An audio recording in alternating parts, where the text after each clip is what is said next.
The Iranian supreme leader is warning now the U.S. of irreparable harm if the U.S. joins Israel's fight. But right now, leaders here at home are warning of so-called Iranian sleeper cells. The Trump administration and the previous Biden administration have been concerned about Iran's ability to direct or inspire attacks within the U.S. for years. NewsNation's Rich McHugh is live with the very latest in the defense against Iranian-backed terror. Rich, what more are you learning on this front?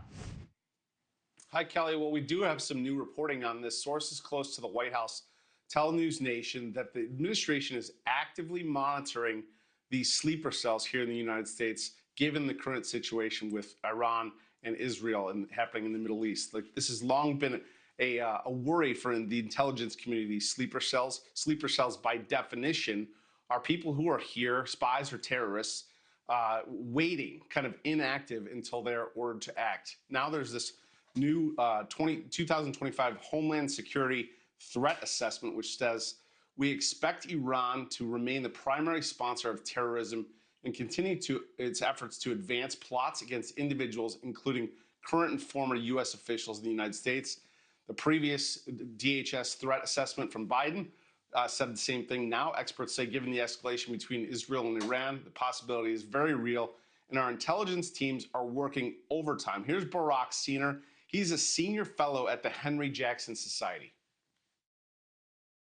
As the conflict in the Middle East escalates and Iran is being targeted, the regime thinks to itself, okay, we are on our last death throes, and therefore we will go out with a bang, quite literally. Its calculus will be very different if its survivability is threatened. Now, a very real example of this: during last year's presidential campaign, federal prosecutors charged an operative of Iran's Islamic Revolutionary Guard and two U.S.-based people with planning to surveil and assassinate President Trump. That operative reportedly telling investigators IRGC officials encouraged him to plan the attack.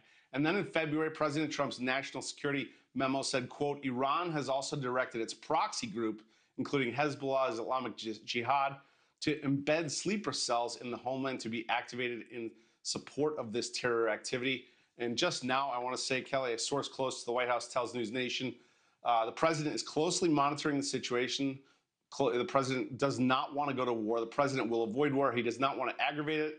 He's not going to do anything unless he thinks the only way to keep the American people safe is to do something. Kelly? Yeah, well, this aspect is certainly alarming.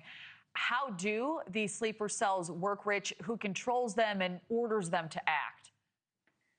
Well, it's certainly very murky, and experts we've talked to said a lot of it, it goes to these proxy groups like Hamas and Hezbollah. But the experts that we've talked to say, look, in the aftermath of October 7, 2023, Hezbollah and Hamas have been kind of neutralized to a degree. So the Islamic Revolutionary Guard is somewhat isolated now.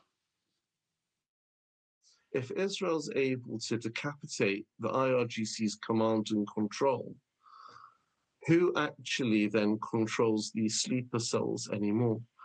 Do they become more decentralized, more atomized? Do they become more like lone wolf actors?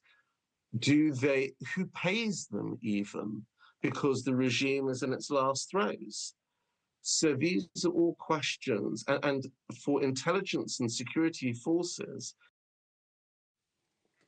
Now, I just want to reiterate, because it's really important, sources close to the White House say the administration is actively monitoring these possible sleeper cells here in the United States. Kelly? Yeah, well, certainly good to hear. All right, Rich McHugh, thank you.